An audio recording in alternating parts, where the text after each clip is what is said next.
Have you ever wondered why you struggle to find success or fulfillment or lasting happiness? It's probably because your default wiring is set to lose.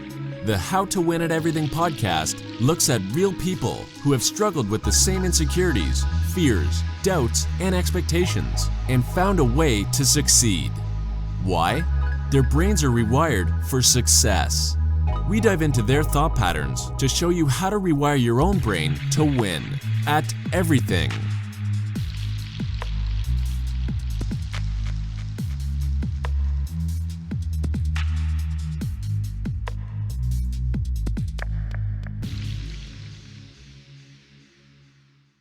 Go. So I want to introduce Dr. Russ Barnes from Sysro Solutions. He is the chief strategist there. And let me just tell you guys, after talking with this man for quite a bit, probably three or four times at this point, I admire this man very much. Very smart guy. And Dr. Barnes, let me let you go ahead and talk a little bit about what you do and why you're here. So let me give you a little background on how I got where I am, and then that will give you some context, at least the listeners, some context for why I do what I do and how I approach what I do. So I grew up in New York, and I'm one of eight. I'm the third, and I have two brothers who are 5 and 6 years older than me, and then my next brother is 3 and 4 years younger. So that put me in a category where I was the baby for a while. I was sort of an only kid there in the middle of this large family for a while, and then I was the oldest for a while. So I get to understand how all those dynamics work, and that led me into the leadership opportunities and the framework that I had on leadership. You know, because my older brothers, you know, they put it on me, and I didn't want to put it on my little brothers, and so just took a different approach to making sure that I took care of them. But as I went through life, then that perspective put me in a situation where I always felt like I wanted to take care of people and make people better. And so after a 27-year career in the military, you know, retired as a colonel, no six, so I had that senior leadership experience going in there. I knew that I wanted to be on my own. I wanted to not work for anybody ever again because I wanted that decision-making ability, and I wanted to be able to control my own ability to earn. And I wanted to be able to fulfill my vision and make my decisions and act on my decisions. And I knew I wouldn't be able to do that if I were within a corporate environment. I also knew that going down the business path was going to be equally as challenging as going down a corporate employment path. And so I was really choosing which one of two difficult paths I wanted to go on. And the entrepreneurial one gave me more autonomy and more authority over my future. So I said, if I'm going to put in this type of work and effort, I'm going to put it into something that I think will give me more opportunity to control my own future. And that's what I did. So I knew one thing when I retired from the military in 2009, and that was that I was going to be an entrepreneur, one way or the other. And it was, you know, I just mentioned it was 2009, and we all know what was going on in 2009. Very bad time for the economy. That's right. And you know, I do my due diligence. I do my homework. I studied a lot of businesses, so I understood what the challenges were. And I realized through my research that several very successful businesses started during a recession. And so my philosophy was, hey, if I can build a company and make it successful during these times, then when times get good, I'm going to be really in a good situation in terms of my business. And I knew it was going to take a lot of learning to get to where I needed to be as well. So when I retired, I didn't know what my value was. I had no idea what my product or my service was going to be.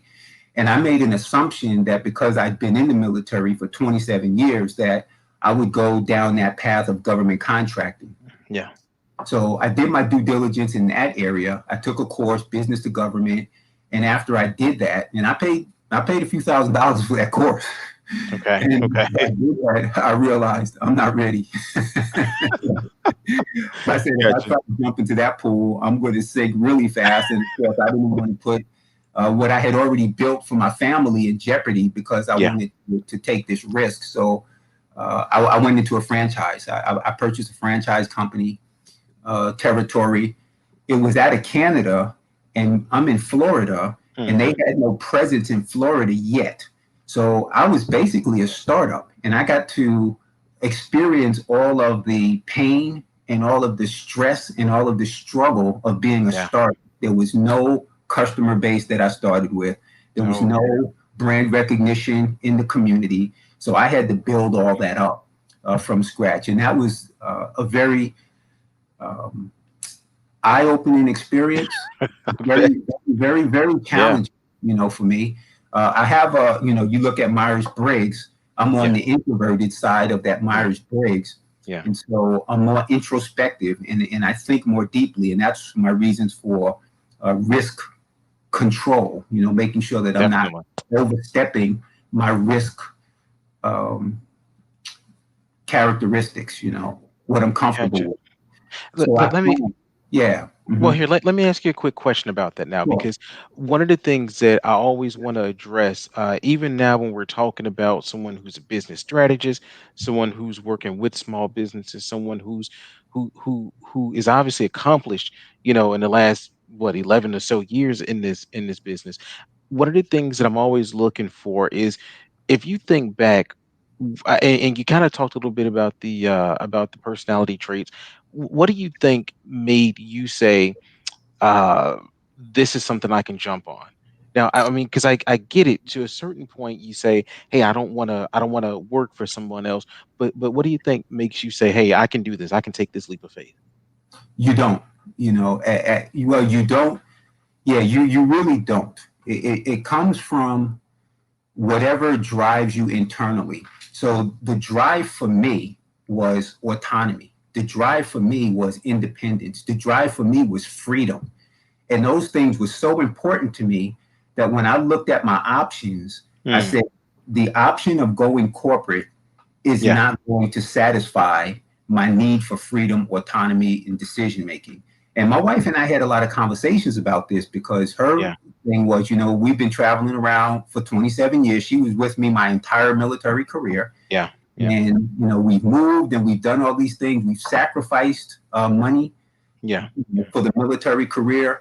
And she said, here's your opportunity to make a lot of money, to go get a corporate job, making, $200,000, $300,000 or whatever. Some of my peers, of course, at the O6 level were finding those types of opportunities. right. And I said, well, if you get into a job where they're paying you that much money, they are going to have high expectations for what you True. deliver. So Yeah, you're not going to be home. I said, if I get a job, like I will not be home. You will not see me. yeah, So that was not the lifestyle that I was looking for. And so for me, it started with the lifestyle and then saying, okay, if I want that, I am willing to pay the price for sure. that. And that's when I just decided, hey, I'm going to leap in. It doesn't matter how hard it is. I Yeah. don't know that I can do it. I have no idea what this path is going to look like. But the one thing I was clear on was that it has something to do with being an entrepreneur. Okay. Okay.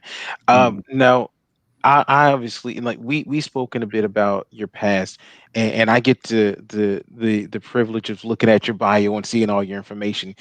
Can you tell our audience a bit about what you've done in the past? What leadership qualities or skills or things that you've done in the past that maybe help you to be such a good planner, first off, and then to maybe have some of the outlooks that you have on being able to work a job like this or start Mhm. an entrepreneurship.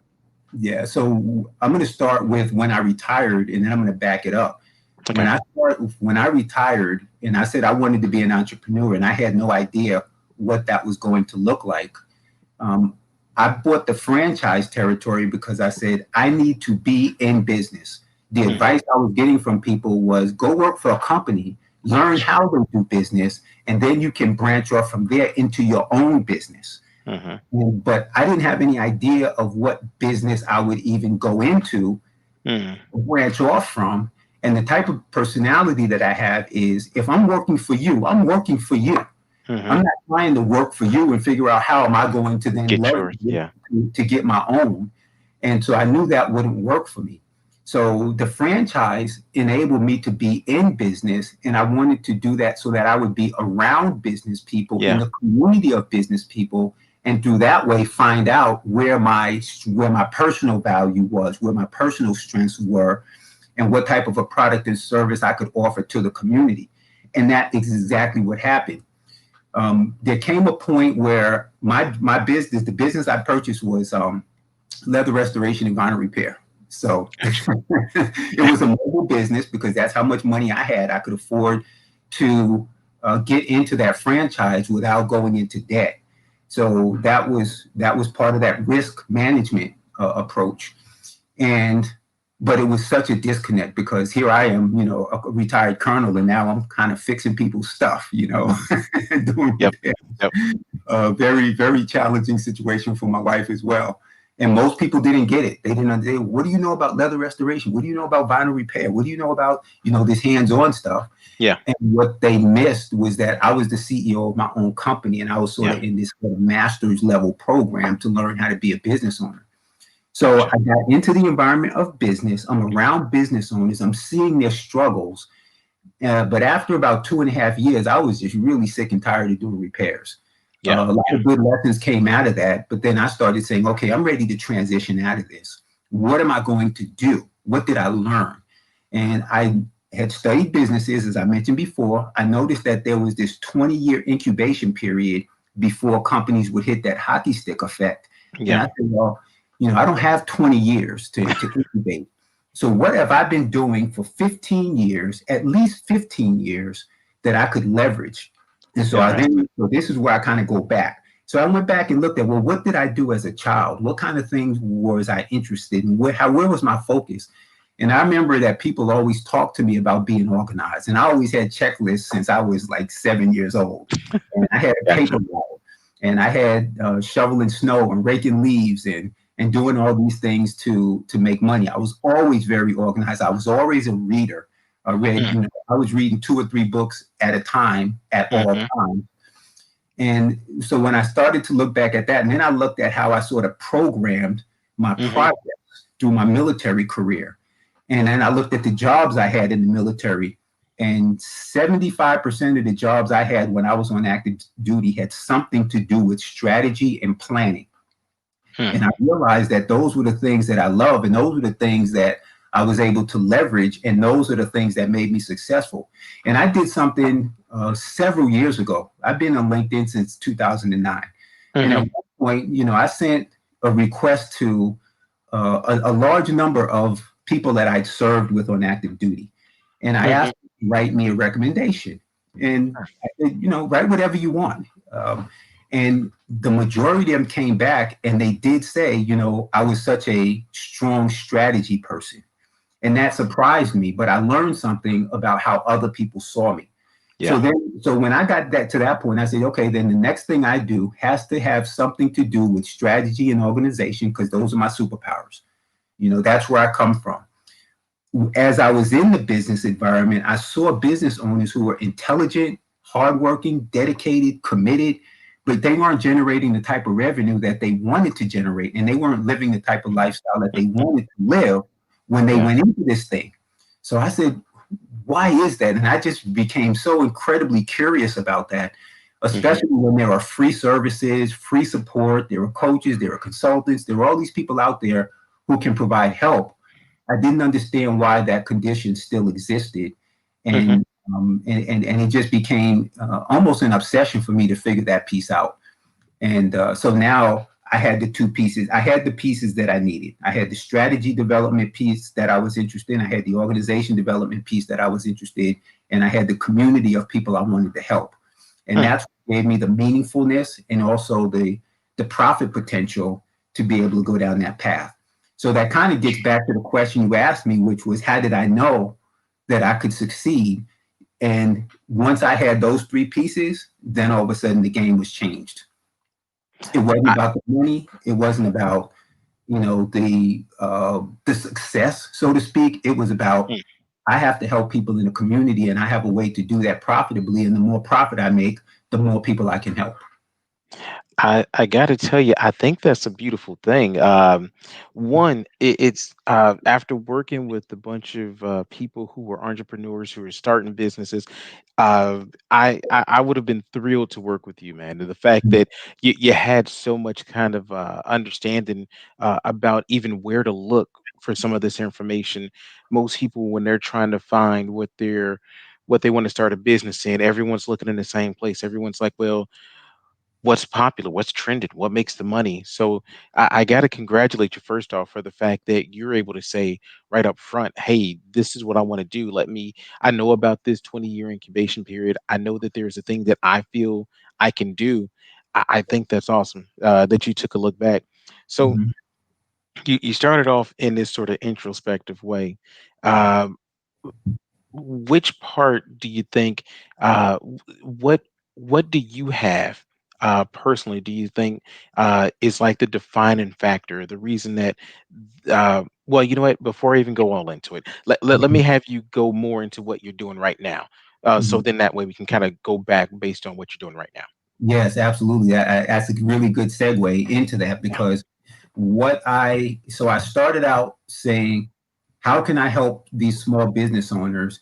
And I began to just talk to the ones who were having the struggles that I was Yeah. noticing. And I said, okay, let me try this. And it's just, just not even pro bono work. I didn't even have anything at the time. I said, let's just figure out how I can help you, or Hmm. if I have anything that I can do to help you. And I actually did that for about a year, just, and I was in an organization called Business Networking International, BNI. Hmm. Hmm. And within BNI, I saw some of those folks who I admired so much with their dedication to building their own company and not giving up, refusal to quit. They're going to Hmm. make the thing work. And that's where I was able to find the people that I just wanted to help and could help. And the first few things I tried didn't help. And so, Gotcha. you know, because the people I was working with were very honest with me and they were very candid, which was great. Because I said, okay, now we worked through these things and we've worked on these things. What do you think about that? They go, oh, well, I could have done that for myself. I go, okay. Okay. Okay. And so I realized that that wasn't the value. That wasn't where the value was. Eventually, I realized that um, the big companies were succeeding because of organization design and organization development. So I said, well, let me take some of what they're working on and then apply it to small business. And I Yeah. learned it didn't work because the challenges that big business are facing Yeah. are completely different than you as a solopreneur is facing. And so I couldn't just translate it or apply it. Right. I said, Right. okay, then I'm going to have to create something new. Yep. And that's what took me into the PhD program to learn more about organization development. So my PhD is in organization development, and my dissertation is organization design for small business, a discovery of business fundamentals for executing a purposeful path to profitability. So what I realized was that there's this space where you have a business model, you're making a little bit of money, it's not enough to grow, Hmm. you're not in a situation where you can take advantage of what the free services offer or what a coach and consultant might help you with. Hmm. So there's this space that I call the pre-profitability space. Hmm. And so I had focused my efforts on this pre-profitability space. And then so now how do we create a revenue strategy so Right. that you can generate a controllable stream of revenue against which you can budget and then give yourself choices and options for future growth. Well, In, so in, my, so in my PhD, let me just say this oh, last go ahead. one. Go ahead. Go ahead. In my PhD, I studied 75 businesses that had started at zero and grew to 100 million in annual revenue or above.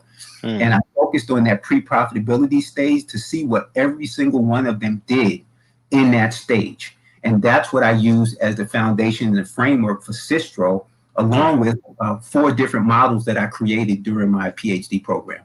So that's what I do. Uh, First off, that is amazing. I want to make sure we break down some of these concepts, though. Yes. So, for anyone who isn't, I know there were a couple of people who I spoke to on Facebook. I told them to tune in so that they can really try to get some of this information. So, how do you know? What are the guidelines for when you're in that pre-profitability mode? What are they looking at to know that they're those kind of businesses you're talking about? So the easiest way for me to characterize that was, if you're in a business and you're generating less than 100,000 in annual revenue, then that's you're likely in that pre-profitability stage, because Okay, that's, you have your revenue coming in, you have your expenses, and if your expenses are high, then sure. you can't survive. And oh, by the way, you can't take that entire $100,000 that you're generating through your business and live on it. Right. You, at the best, might be able to get 20, 25,000 out of it if you're really good to live Mm, on. And that's just not enough. That's right. painful. It's just very painful. I originally started focusing on 50,000 in annual revenue or less because I saw a lot of those businesses. So that's how I characterize initially someone who is in that pre-profitability stage. Okay. The truth is, though, you could be generating $5 million in annual revenue and still be in a pre-profitability stage. Mm, And I've seen businesses that are like that, and I've worked with a couple of businesses that are in the $700,000 to $800,000 range, and they're hmm. pre-profitable. They don't have stable revenue streams, and Gotcha. so Gotcha. so while that's my initial going in, and if you as a business owner are in that situation, then we can definitely have a conversation. Gotcha. Gotcha. Now, let me also take you to the term you use, purposely profitable. Um, um, I'm sorry, I'm missing a P. Program. Mhm. So, can you give me a little bit of an idea of what that is, what that means, and maybe how you came up with that? Yeah, because I would hear business owners say all the time, you just have to throw something against the wall and see what sticks. And it was Mm, all about trial and error. And it was luck and, you know, chance and yeah, hoping and right, hope and luck and all these terms that made it sound like as a business owner, you have no control. yeah, And coming from a military environment where we had responsibility for national security, yeah, and we didn't have the latitude to get it wrong. yeah, And it was one of the most uncertain and ambiguous environments that you could possibly find yourself in. But we didn't proceed as though we had no control. yeah, We looked at the situation and the circumstances. We made some assumptions. We created some parameters within which we could operate. We knew what our skill sets were. We sure, knew what the opposition looked like, and we, to the best of our ability, we looked at what their capabilities were, and we approached this thing from a strategic, and then an operational, and then a tactical perspective. So I said, sure, well, why don't we do that in business? And the yeah, truth is, we do at the higher levels. At the yeah, corporate levels, they do that. But when you're a solopreneur and you have not had the experience of being a yep, strategist, working with strategy, understanding how to create a strategy, you can't apply it. that's right. So that piece right there is where I wanted to focus. So in the Purposefully Profitable program, we focus on, it's all about intention, and is what you're doing leading you from where you are to where you want to be. So the first thing we do is we look at, well, where do you want to be? Yeah, And you would be absolutely surprised at how many business owners have not thought about what they want this business to look like in the end state. And hmm, they'll tell you, well, I have no idea. I can't even begin to figure out what it looks like in the end state. yep, And they're right, but I can. I can help you with that. And yep, so I created some tools, some templates, some worksheets that you can work through that help you identify what it will look like. And yes, it will be an artificial construct to begin with, hmm, but as you work from where you are and you start walking that path, then you get more clarity. yeah. When I started, I only knew one thing. I wanted to be an entrepreneur. I didn't need to know any more than that, because from that point, I could say, I You want to be start an walking. entrepreneur. I'm not one now. Start figuring out, what is an Yeah, entrepreneur? What does that person do? How do they function? And those are some of the things that I thought, well, why has no one thought of this before? yep, yep. Uh, So, uh, mhm. well, here, now I'll tell you what I specifically find interesting about that is in and what led me to coaching was a very, very similar sort of aha moment. I'm helping people to get these businesses started, and I was also doing like resume writing and doing social profiles on the internet, that sort of thing. And I'm helping people get these jobs with these corporate giants and you know the big four accounting firms, things like that. And I'm thinking like, okay, well, this is the end. People should be happy with where they are, and I found so many times that people had no real idea where they really wanted to go. And a lot of it was what you said, intention. Right. They what they really knew was that this is a prestigious place, or That's right. this is the salary that this position makes. And what really got me into this idea of coaching is people don't really understand why they're going where they're going. Hmm. So I find that to be so fascinating that what you're basically doing is filling this huge gap of Hmm. information, because my granddad owned a restaurant. He owned a restaurant because he was a great cook, had no idea about business, lost his business, you know. I'm assuming that in your research is showing you that a lot of people are going through something similar. How so from your point of view, and you probably have a much better viewpoint of this than I do. How widespread is that sort of thinking in business, especially with our smaller businesses? Uh, Man, I tell you, just to put my experience on the line, it's like 90%. Okay. The majority of business owners that I meet and have conversations with, um, they're struggling, and they'll tell me, I know what I do, and I know Hmm. how I serve people, and I know what I can deliver, and I know how I can help, but this business side is just killing Yeah. me. I Yeah. don't know if my decisions are the right decisions. I Yep. don't know if I should be working on X, Y, or Z. I don't know, um, what's more important in terms of making sure that I get my admin stuff or my marketing stuff, or do I do sales before I hire someone, or Yep. how can I hire someone, or where can I get enough money to keep going? Yep. All of these questions on the business side are just creating a tremendous amount of overwhelm and uncertainty and anxiety. And at a certain point, it just drains your energy, Yep. and it makes it very difficult, because now you're not concentrating on what you do best and why you went into business to begin with. Right. You Right. just don't have the time. I also had the good fortune when I started out. I went and took all the courses with the Small Business Administration. Hmm. And then one of the first courses I took, a gentleman came in. He said, I've already been in business. It was how to start a small business was the name of the course. And he Hmm. said, well, I've already been in business and I just came for a refresher. But he said, if anyone hasn't read the E-Myth Revisited, he said, I highly recommend that you read that book. Yeah. And I immediately went out, I got it, and I read it, and it talked about that idea of intention, knowing which hats you're wearing, which ones you do best, and so that you can, at some point down the line, determine how you bring in people to assist you and in what sequence. Hmm. And that really established the foundation for me with my franchise business, as well as with the things that I'm doing, moving along the road now. First off, let me just say thanks for bringing that up. The book, the E Myths book.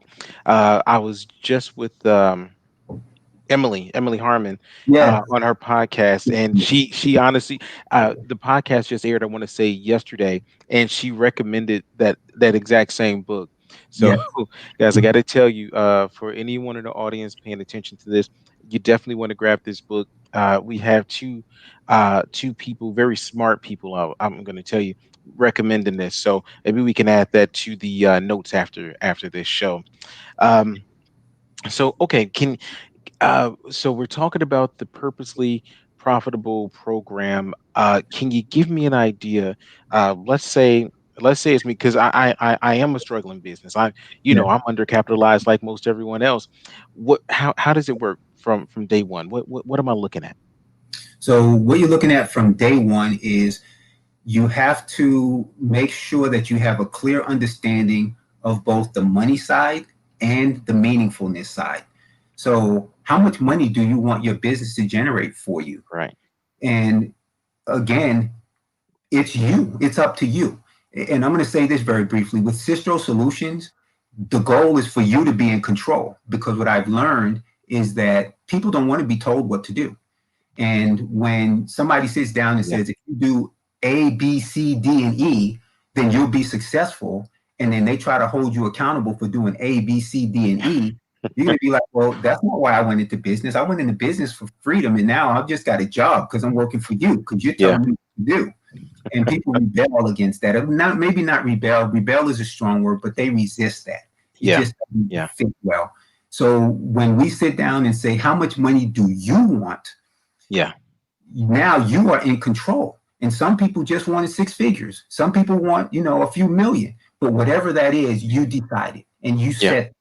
Then the next thing you do is say, well, why am I actually doing this business? And now you put in that meaningfulness part of it. I do my business because I want to help struggling business owners become profitable and successful financially, because that changes lives. That's a passion for me. When things get hard, I don't have a real problem powering my way through, because I have meaningfulness as well as money. So money without meaning is unfulfilling, and then meaning without money is unsustainable. So you have to have both. So that's where we start. And we just kind of work together and we co-create what that's going to look like. And then we go back and say, okay, where are you now? What things have you already done? And I do that with a little assessment. And so now we're both on the same page in terms of what you've already done. So we don't have to revisit the things that you've already done. We start with where you are, again, because nobody wants to be going back and having to listen to things they already know. So let's work on that. And then we just connect the dots and we look at, so once we look at how much money you want, we can kind of break that down and say, okay, if that's how much money you want, then we can divide that by months. So take $100,000. If you want $100,000 in revenue, then we can break that down and say, okay, that's $84,000 a month that you need. That's about $21,000 a week. And that probably is about $5,000 a day. So what do I do and what can I do and what am I really good at that I can offer to a community for which they would be willing to pay me, this amount of money. And so then the next piece of that then becomes the problem. People will pay for a solution to a painful problem. And the more painful and urgent the problem is, the sooner they'll pull the trigger to go ahead and pay.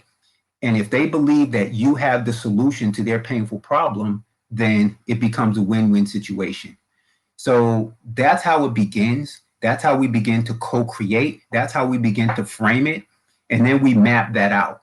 So now we've got all the components. We put them on a milestone map. And now you can visualize how to get from A to Z.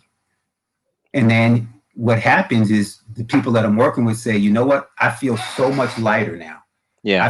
This is doable, because I don't have to try to get now from A to Z. All I have to do is get from A to B. And then I go from B to C. And then I go from C to D. And nothing else changes. You're still going to face obstacles. COVID stuff is still going to happen. Things out of your control are still going to happen. But now your creativity kicks in.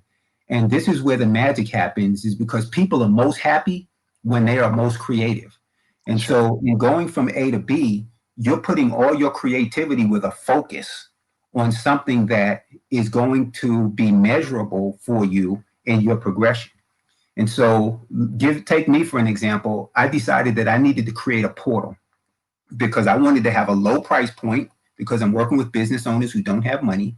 And I wanted to be able to have a broad reach. If I'm going to help, I set my goal at 600,000 micro business owners. If I'm going to have that kind of reach, it has to be automated, because I can't coach my way to 600,000 everybody.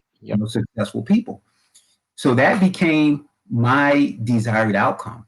But in order to get there, I had to have the tools. I had to have the philosophies. I had to have, the components of that would go into that portal, and I had to prove them. So I started out doing presentations, and I come up with a model. I get in front of a group. I give a presentation. I get some feedback. I always had a feedback sheet. So I started with these several presentations. One was called How to Organize Your Business for Profitable Growth.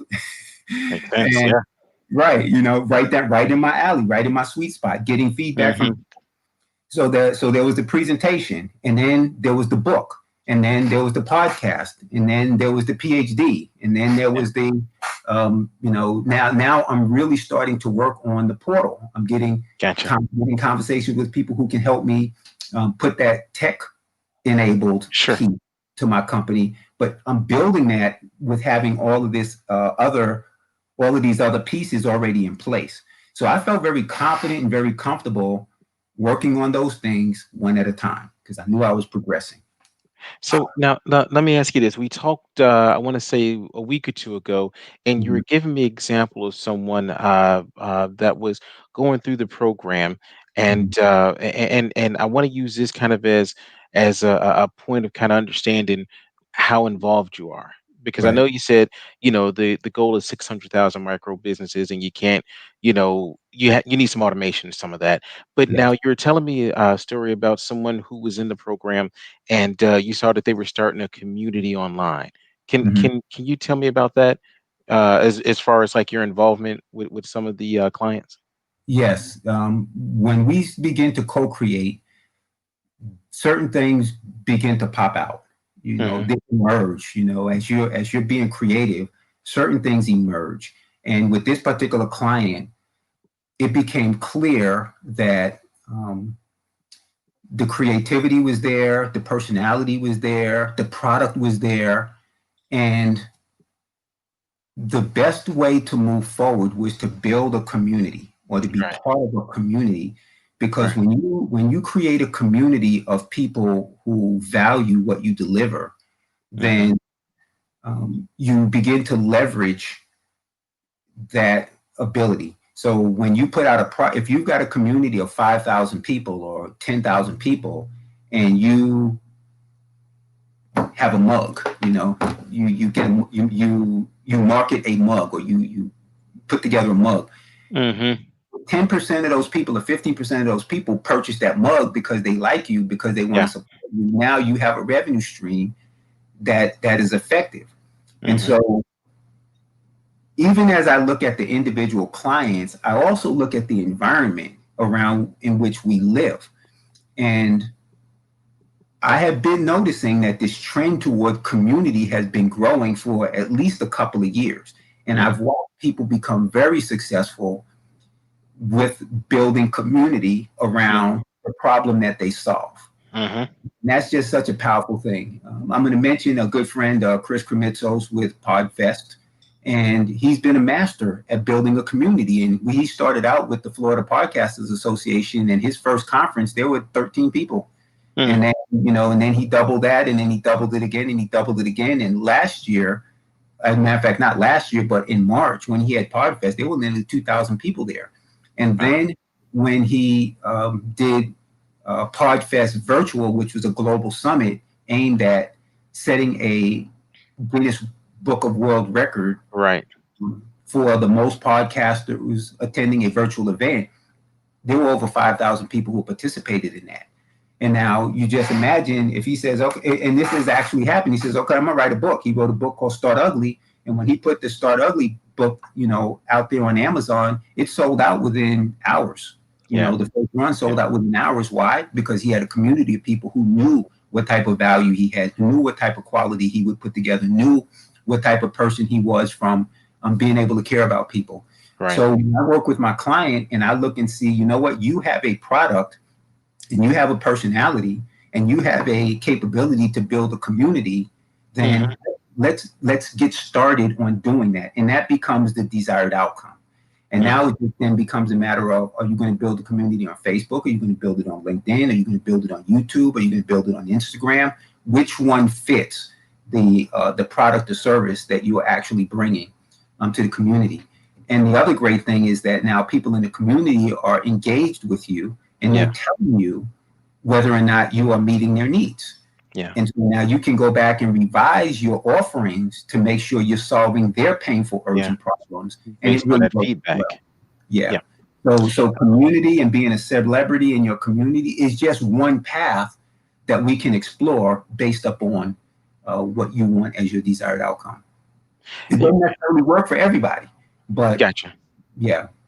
Well, now let me it made me think of it. You speaking of community, but I want to take a little bit of a left turn here. One Mhm. of the things that I know that's happening is that in the Black community, we have Yeah. plenty of entrepreneurs. We have plenty of people who are looking to be a part of this American dream, who are looking to be. I mean, you and I both know that the small business money is like the engine that turns the American economy. So the more the better. Uh, but Exactly. but but there is a case where there doesn't seem to be the same access to business credit, the same access to things like well, capital. Mhm. Yeah. So I know that you're probably working and probably getting a lot of requests from people from the African American community to say, "Hey, we need help." Mhm. Can you speak to some of that? Yes. The studies, the Small Business Administration studies show that small businesses fail because they are undercapitalized and because they lack the management skills that they need in order to run a small business. So when you take a look at it from that perspective, then it is a real problem. And so, how do you get that capital? And Hmm. here's the challenge. Here's the challenge. Banks won't lend you money. Hmm. Don't think you have the ability to pay. Right. So it's risk. There's a risk factor associated with that. If a banker gives a loan or gives a series of loans, and more than 1 to 2% of those loans don't get paid back, that Hmm. person could lose their job. Right. That's how important it is to the banks to Wow. make sure they're getting their money back. So when you look at that as the basic premise, then you have to look at, in that case, what is the criteria that a banker is going to use to approve a loan? And you have the basic criteria. Mm. As a business owner, how much collateral do you have? What type of collateral do you have? Hmm. How much revenue are you generating? All the Mm. bank wants to know is, if I give you this loan, are you going to have the ability to pay it back? Right. Those are tangible measurables. But most small business owners don't generally meet the criteria in those tangible ways. Hmm. Because if they did, they wouldn't be coming to the bank for a loan. Right. And that's why people will say, you have to go get a loan or open and establish a line of credit when you don't need it. Yeah. Because when you do need it, you're not going to be qualified for That's it and right. you're not going to get it.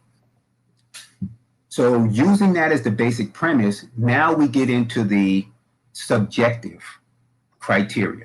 And Yeah. when you start looking at subjective criteria, you can say, this individual is an African American, and I just don't know if they're going to be able to survive in this Sure. environment, in this economy. I don't know if white people are going to buy from them. I Hmm. don't know if there are enough black people for them to sell to Sure. that's going to make their business survive. And these type of um, questions have to be answered.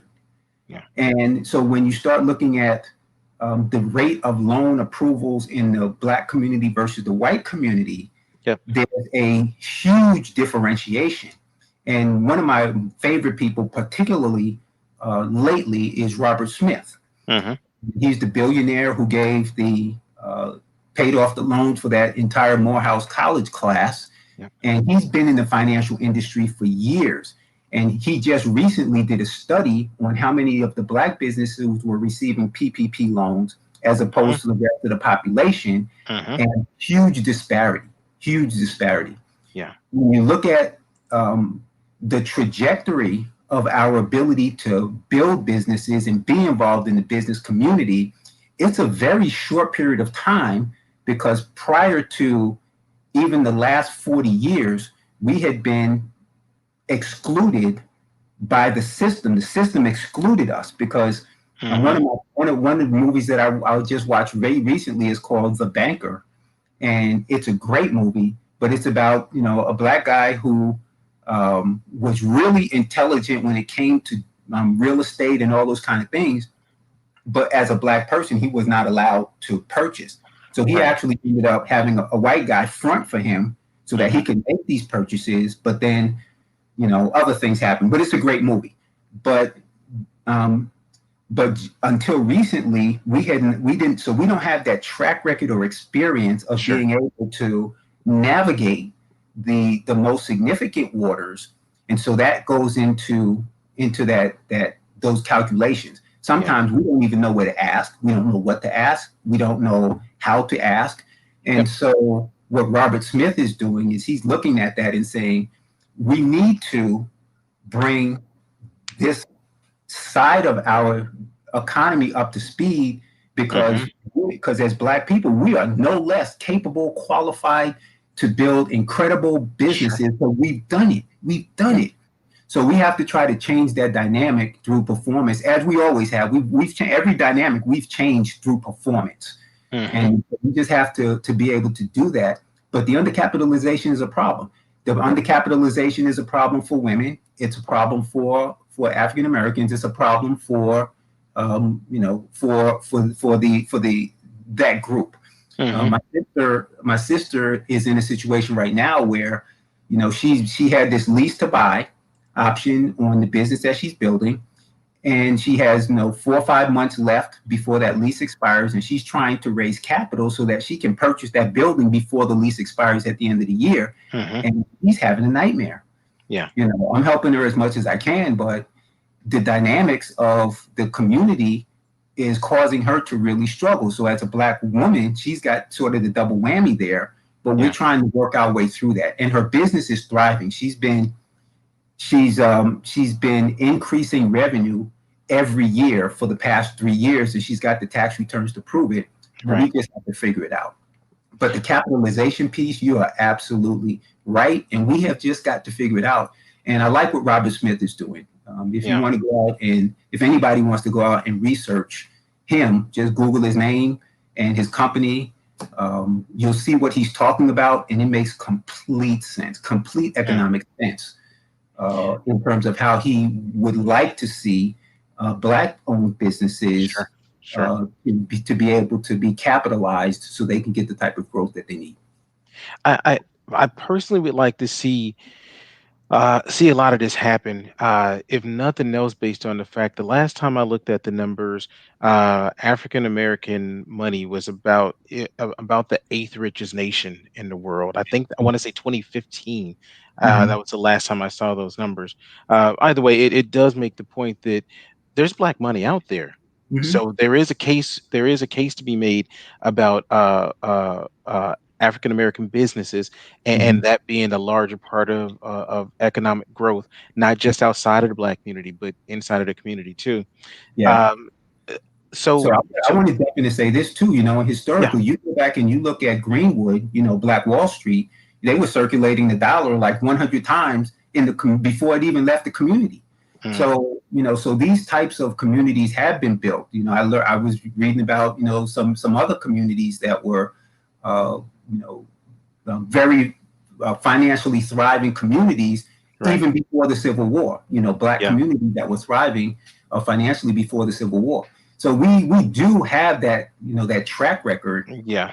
but we having to deal with and fight through some of the policies, segregation and Yeah. and all those types of things. Having to fight that really uh, it distracts you from Yeah. what you could do if you were able Yeah. to just merely focus on being good. Yeah. We Yeah. just don't have the latitude to merely focus on being good. There are so many other obstacles that we have to deal with. Um, Yeah. And obviously that's there's a lot to be worked on as far as that conversation goes too. mhm, The one of the last pieces I really want to make sure I touch on with you. Um, what this show is about understanding people who are moving forward. mhm, So, and even when we talk about the Black or African American experience, it's about not getting stuck with where we have been. Us obviously as Black males, Black people in general, we don't want to get stuck. But this is about every group. So I've talked to people who've been abused. I've talked to people who have PTSD. I've talked everyone as in human beings in general. We were talking about moving forward. So Mhm. that being said, when you being in this space, you have a really good viewpoint from starting your own business and then working with small businesses. What do you say is the first step? Because I'm always interested in what's the thing you can do today? What's the thing you can do on your next day to Mhm. start getting yourself prepared to have a thriving business? Mhm. What's the first thing people should be doing? They need to look in to themselves and see what they're good at. Everyone was born with a talent. What is your talent? And we tend to overlook our talent because it seems so easy. It seems like Mhm. anybody can do it. It seems like it doesn't have any value. Yep. But what you need to do is take a look at that thing that you do so well. For me, Hmm. I was fortunate, but to be honest, I didn't realize what it was until I was over 50 years old. Right. So with my sons, I tried to help them identify it before they were 10. That Yeah. was one of my goals. I said, I want them to understand what their strengths are before they're 10 years old. That was my goal. Yep. And because once you identify what you were born with as a Hmm. talent, you can then see who doesn't want to do that. How many? Yeah. So there are a lot of people out there who want nothing to do with strategy and organization. They just it's a weak spot for them. It's a painful spot for them. Yeah. So they're happy for me to come in and help them with that. Yep. Yep. So once you see what you do so well, you then look for people who don't do that well, and you see if there are problems they're struggling with in which you can help Hmm. doing what you do best. If you can do that, then so many other things become less challenging, less daunting, because when you wake up every day, you have confidence and self Yep. esteem and Yep. belief and courage to take on some of those things that just seem like they're impossible to fix. You're challenged by that. It's not a problem. It may be an obstacle, but you're challenged. So if you can work on that piece first. And you can do that through assessments. I love taking assessments like the Yep. Myers-Briggs, the DISC, the Core Map, the Herman Yep. Brain, Yep. all of these different assessments to know who you are, what you're good at. Those Yep. assessments I would take and I would look at them and say, okay, that I agree with. That one doesn't quite strike me as who Hmm. I really am, but it gave me the language to also be able to express. Gotcha. So that's where that's where it has to start, and we don't look at that too much. We're not taught that in school. Like you said earlier, the goal for us growing up is, okay, what is the most lucrative career to go into? Okay, I have to be a doctor. I have to be an engineer. I have to be an attorney. I have to do something that makes a lot of money. Right now, it's like cybersecurity. Everybody wants to jump into cybersecurity because there's a lot of Hmm. jobs that make a lot of money. But you may not be well suited for that type Yep. of business or profession. So you kind of have to look internal first. Then you connect your talent to a problem in society that you can fix. And because you are now be playing while everybody else is working, because you'll be putting in hours at your leisure, Hmm. Hmm. you will be the best at what you do, and nobody wants to hire the second best. How many times have you ever heard anybody say, "Hey, tell me who the second best coach is, so I can go hire them"? Because the first best, you That's right. know, That's right. tell me who the best is. If you have a really serious problem, I want to know who the best. And so I know that I can take strategy and development, and I can be the best in the world at it because I love it, because it's fun, And it's because what it's you interesting, believe because in. Yeah. I believe in it. And now I just have to find the problems that I can solve, and then put together your pricing packages and programs. So you have to start internal. You have to find out who you are, and Yeah. then from there you can move forward. But that's the first step. That's the absolute first step. I got to tell you, I love so much listening to you talk about this because there's such a systematic approach, and that is for me personally. I'm an assessment guy. I've Mhm. taken them for years, and what I found is that for me personally, I'm a strategic person. Like things have to line up logically for me. So going off of my gut feeling and that sort of thing, not quite as good for me. So when Mhm. I hear you talk about this, man, it makes so much sense, and it lines up with this idea of things that you can purposefully control. So Mhm. we can't control you can't control your economic background. You can't control what race, what city. You can't control any of these things we start off with, but we can definitely control uh our level of understanding of what it is we're good at, what we do, Mhm. and then how to leverage that. And you give such a good example of that with your own life and with the advice you just gave. So I want to thank you so much for that, my brother. That is beautiful stuff. Yeah, my Uh, pleasure. Let me throw one other thing in there yeah, because you and I are both strategic thinkers, and there are some people out there who go, "Yeah, that's great. That's wonderful. I'm not going to look in and figure out what I'm good at. I just need to make some money, and I just want to yeah, have a business, and I just want to do these things." So there is a perspective for that as well, and the perspective I offer for somebody who just doesn't want to go through that process and says, "Look, I just want to have a business." Then there is nothing wrong with picking and saying, okay, I'm going into cybersecurity.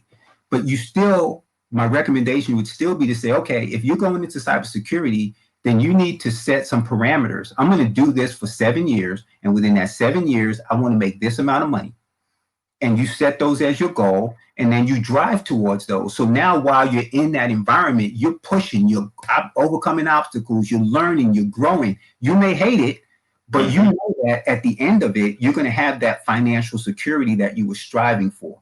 The hope hmm is that you don't get stuck. You don't get, kind of get stuck in there where you're not making the amount of money that you thought you wanted to make. And now you're kind of spinning your wheels. yep, But if you set that target, now it becomes purposeful and it's still intentional and that's you right. can still kind of map it out even if you That's don't right. write it down. I recommend everybody write all this stuff Write down. it down. Write it But down. even if you don't write it down, you can say, okay, my goal is in 10 years, I want to have, $1.5 million in the bank. hmm And I'm going to hmm do it through cybersecurity because that's where the most money is coming from. I'm going to do it through real estate because that's where I can, make Yep. that kind of money. I'm going to do it through.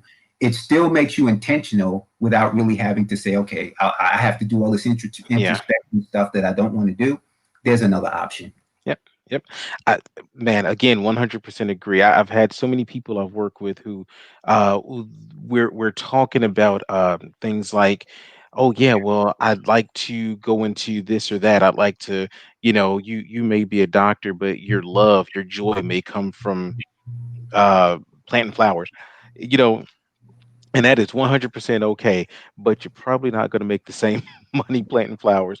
That being said, you need a plan. You need a Mhm. plan, and that's where you and I are totally aligned. I love the idea of it doesn't necessarily matter if you don't want to be introspective. It doesn't necessarily matter if you don't understand or want to understand what your goals are going to be for 20 years from now. You need a plan for as much as you can, and kind of like you mentioned earlier, as you're walking, the clarity comes. That part. um, I want to make sure we mention, well, I want to have you mention whichever ways you can be contacted because it looks like we're coming up to the end here. Yeah. So, how can people get in touch with you, and who are you looking for to get in touch with So the first way is my email, russ at systro.org, RUSS at SYSTRO.org. you? Hmm. The second way is LinkedIn. And, you can find me on LinkedIn and I use my rank there. So it's Colonel Retired Dr. Russ Barnes on That's right. LinkedIn. And you can find me there. I'm always on LinkedIn. I respond there. So those are the two primary ways. And then once we get that, then I can give you other ways to set appointments and get on the telephone and get on a Zoom call or those sorts of things. But those are the two primary ways. All right. All right. Anything else you want to leave our audience with, Dr. Russ? I love having strategy and organization conversations. So if you're in that situation where you would just like to have a conversation, like we just said, hit me up on LinkedIn or send me an email, and I would be happy to have that conversation anytime. All right. I want to thank you again for your time, sir. You are a great guest, man. The time flew by because of how interesting this stuff is that you that you're talking about. Guys, you can always reach out to me. Same thing on LinkedIn. I'm Kelly Blackman, your favorite coach's favorite coach. There you go. You can also you can also go to my website if you want to discuss any of this stuff. one of the things that Dr. Russ mentioned was the fact about being introspective. If you don't know how to do that, get in touch with a coach. I'm a coach. You can reach me right at my website. It's www.bethinklive.com, and you can fill out a contact form, or you can schedule an appointment right on the site. Guys, I love you guys for tuning in. Everyone who was here for us, Dr. Russ, I'm going to play us out with my cheesy outro, and you hang on for just a moment. I'm going to talk to you backstage. All right, sounds good. All right. It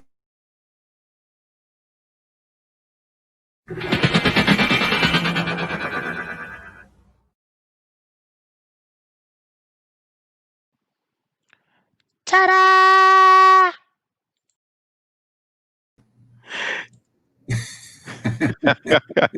Good night, everybody.